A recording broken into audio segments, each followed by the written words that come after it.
I'm recording this video because some things been going on in my family that wasn't cool. Like for example, I have a granddaughter that's gonna turn 16 May the 5th. And my son and daughter, the mother is my daughter, discussed about giving her some weed to get her started. Talking about he'd rather give it to her than somebody else giving it to her off the street. Why would you want to open Pandora's box? That shows me that you're very immature and you getting ready to, on May 13th, my son gonna turn 31. But he's very immature. You don't do that. None of my brothers would have ever thought about giving my daughter or my son some weed at the age of 16 or any other time. Even as a grown person, they don't think about it because none of my brothers get high. We might have tried weed when we were young. I tried it at 21, did it all the way up till I was 22 or 23, but I stopped because of the man above. And I wasn't even saved then. Then my son is disrespectful. Very, very disrespectful. So that put another thing in me. Another problem is I was talking to my granddaughter. She's my firstborn. And I told her that if she do this weed, I have to separate myself from her. Why do a grandmother have to separate themselves? One, I do more for you than your mother has ever done for you. Anytime you need it, I came through or my mother came through, which is her Gigi. But for you to want to go and smoke some weed at the age of 16 and your sister started at 16, which is they got the same father but a different mother, and you think it's cute, it's not cute. So my thing is that I told her I had to separate myself from her. And that's what I meant. So when I found out that she went and told her mother Sunday night, I found out Monday this is what she did. I decided that I wanted to have a talk with her because I've never told her mother anything that she had discussed with me. And you know what the response my granddaughter told me, reason why she went and told her mother? Because she said, I felt like you was trying to run my life. Oh, okay. You feel that way? That phone you using, that's my phone, baby. I'm paying for that phone. I bought the phone. I'm paying the bill on the phone. But you feel like I'm running your life. Sunday, my mama spent over $200 on you. Charged her charge plate all the way up. I spent a little money on you Sunday. But you feel like I'm running your life. Oh, really? Next year is a family cruise. Your mom ain't even thinking about taking you and your brother. And I said, that ain't right. They supposed to go on a family cruise, but they're paying for the baby girl. So what do? I put money down to pay for my two oldest grandkids. And that's the one that's going to be 16 and my grandson. But you said, you feel like I'm running your life? Then let's see how you can get on the cruise. I cut your phone off because I'm going to give you this hard love. I'm going to show you what it is not to have your grandmother in your life. And if you can't care about my feelings as I care about your feelings, then we don't have nothing to discuss.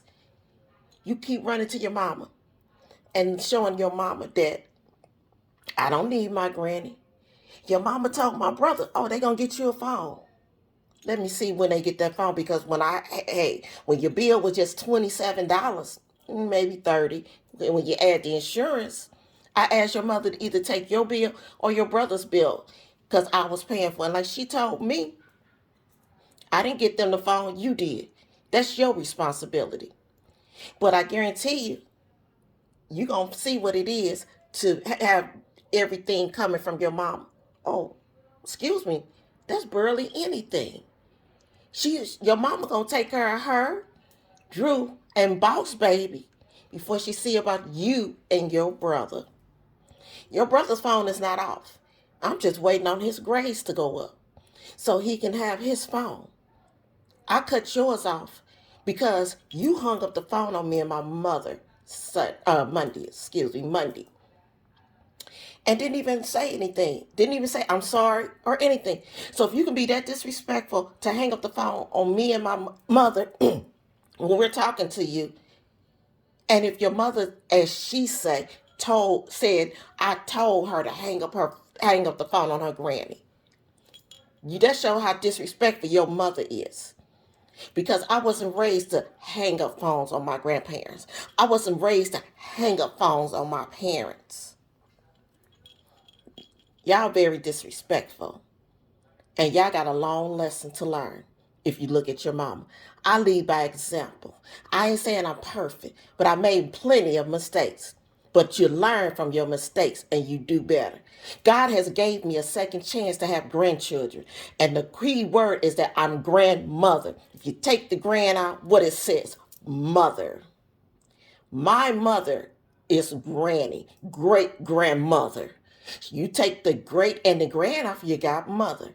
She took care of your mother and your brother, did things for them that I couldn't do because I didn't have the money as a single parent.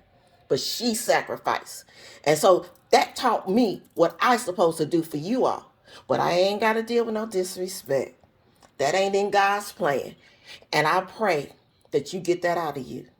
Because you bleed just like your brother. You bleed just like your mother. If you start smoking, your brother gonna want to start too. That makes you a follower and not a leader. And I'm trying to show you you can be a leader and not a follower. Your mother is not a leader. And then she said she told you to hang the phone up on me until she talks to me. Your mom ain't called. She ain't even called my mother. Why? Because she knows she wrong. And she know drugs ain't in the system. That ain't something that we do. We don't open Pandora's box. Now, if you sneak and do it, it's one thing. But knowingly, that ain't cool. So I have to separate myself. Let's see how you're going to get along without. If your mama won't go out and get you female products, buy you deodorant, and you calling your granny that lives 30 to 45 minutes away, will you please, I need this, I need that, and I go get it. And your mama right there in the house with a husband. So they got some money, but she ain't went out and got personal items. That's a problem. So you're going to learn what it is, Miss Williams, not to have your grandmother in your life. You're going to learn what it is to not be disrespectful. I don't disrespect you, and I'm not going to tolerate you disrespecting me. The same with your mother. Your mother's very disrespectful, and so is your uncle, which are my children. But I put them in the Lord's hand because I asked God to handle them, because God can punish us the way no parent can punish us. Punish us worse than what our own parent. And I've been whipped by God before. I've been punished by God before. And all I had to do was get on my knees and ask for forgiveness and say I'm sorry. Now, whenever you're ready to talk to me, I'm willing to listen. But if you come sideways to me, I'm going to end the conversation and say, see ya, I gotta go. And I'm recording this video because I'm going to put up some more things. My ex-husband, our son's father. My son was in an accident. And then he gonna have a smart mouth. You totaled your car, but you got a smart mouth because I wouldn't answer the phone. I was at work. I'm not answering my phone when I'm at work. I'm not losing my job for you or nobody else. That's the job that the Lord blessed me with when I lost my job through this COVID. I'm too old to keep losing jobs. They let me go. They let a lot of us go. Enterprise. I'm sure everybody heard about that big layoff. Well, I was one of them. But God opened the door for me when that door shut. Just like he opened the door for Enterprise, he opened this door. But then my son, because I wouldn't answer the phone, had some little nasty things to say. All right. So with that mouth, I ain't got to deal with you. Get your medicine the best way you can. Oh, but his daddy comes to his defense. Let me tell you about my ex-husband. Where was you when that child was being born? Where was you for that child to grow up? Oh, Majority of the time you was in prison. Or majority of the time you was out there on drugs. You didn't have time for your child. But then you gonna come to me that for a child that's getting ready to be 31 years old, May the 13th, on what I should do? No, baby. Your son should respect me and not talk to me sideways. All that cursing and everything. But then again, like I said, he's hard-headed, and he got it honestly. He got you as his daddy. You just as hard-headed. Didn't my ex-husband curse me, called me the B word? He cursed me with the F word and the sugar honey iced tea word. I said to him, Curly, God bless you. I forwarded him what his son said to me. Oh, let me say this. My son was on my phone bill also. But he was paying this bill. But since I didn't come to his rescue, he sent me a message saying, you're not getting no more money out of me. Don't ask me for nothing. I ain't coming to help you for nothing. And you can cut this phone off because I ain't paying it. You'll be the one paying the bill.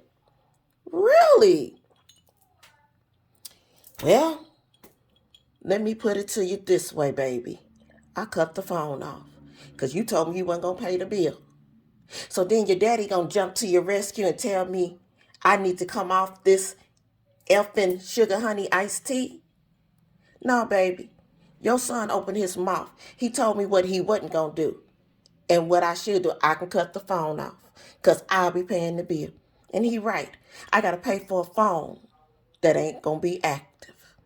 I don't care. But it's a way around everything. Trust me, it's a way around everything. They don't call me Tech Tammy for nothing. I learned from the best. I learned from the best.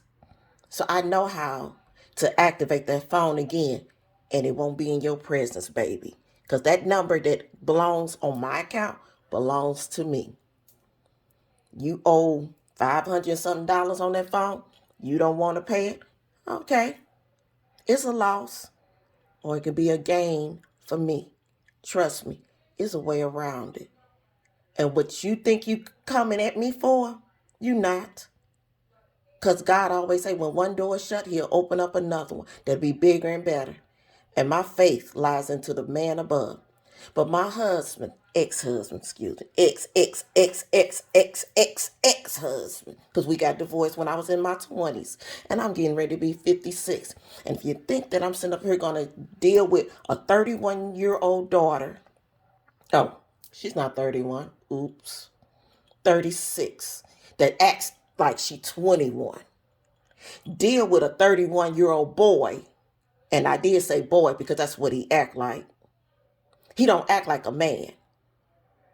You don't sit up here when you need help. You don't come sideways. Not to me, ever. And I'm so tired of your disrespect that I said I could show you better than I can tell you. I'll forgive you, but I'll keep my distance, son. The same with my daughter. I'll forgive you, but I'll keep my distance. And granddaughter, I'll forgive you, but I'm going to keep my distance. And if anything should happen to me, anything, and they don't know who it is, tell the police to check my son, my ex-husband, my daughter. I'm not going to say my granddaughter because I don't think she got that kind of mind. But who knows? Because the devil is in all their mind. And the devil, let me tell you something, baby. God got my back. He got my size. He got my front. He know me better than you. So the way you coming and using my children and grandchildren to get at me, it's not working. Because I keep praying. I keep praying. And I don't want nothing bad to happen to my granddaughter, my daughter, my son, not even my ex-husband. Because I am forgiven, just like the Lord said. You got to forgive your enemies, even if they are your relatives or your own family. So this is Tammy Williams. And this video will be on YouTube. People will know. So if anything happened to me, you know who the first suspects I want you to name. Because my mother and my brothers already know my way. Thank you.